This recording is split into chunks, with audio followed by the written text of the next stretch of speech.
So, yun na nga, alas 5 na ng madaling araw, napag-desisyonan ko na lumabas na ng kwarto.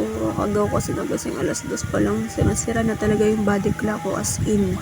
Tapos yun, nakita ko yung pamangkin ko, pasok na sa school, sabi ko mag-hi siya sa vlog. Kala mo talaga yan.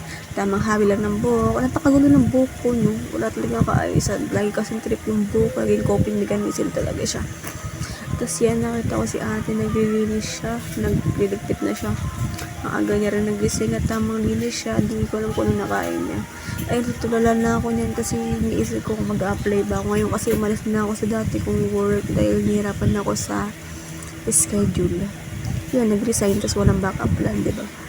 Ayan, nakita ko na si ate. Naglilinis siya ng court ulit. Nakita na nga kanina pa, diba? Ayan, naghawalis na siya. Sabi sa kanya na nakain niya, bakit ang sipag niya, may lagay ba siya? Kasi yung anak niya papasok na sa school, atin niya na, tinan mo naman yung jacket, ito napakainit. Kala mo na sa Japan eh, sa bagay, alas 5 pa na madaling araw. May ligyan talaga siya pang morba. Kasi babalik si ate, sabi niya, buksan yung bintana para maaga pumasok ang swerte. Tinakot siya pa nga ako niyan eh. Kala niya matatakot ako. Joke lang, takot talaga. Kasi bumili na ako ng almusal niya, bumili ako ng sopas para kung sakaling alis ako mamaya may laman na yung tiyan ko kasi matagal talaga yung process pag on site. Tapos yan, nagmamadali na ako maglakad kasi naiya na ako. Parang may nakikita ata nila nag-video ako. Naiilang ako. Shy type. Tapos yan, makain na ako ng sopas. Tapos maya naman didistract na ako niyan sa kanta. Di ko alam talaga pag may marinig akong kanta. Kahit anong ginagawa ko, titigil ko lang para masabayan yung kanta, lalo na pag alam ko yung tono. Kahit di ko alam yung lyrics, basta alam ko yung tono. Tapos yan, nag-aasikaso na ako, nagsa-sunscreen na ako.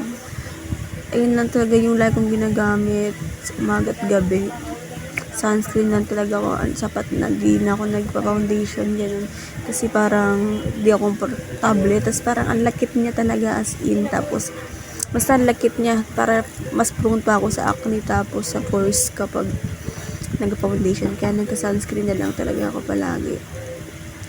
Tapos yan, yung sunscreen natin ginamit ko kasi yung kapatid kong bunso na magaling, hindi nila yung sunscreen ko, sabi ko magdadalhin eh.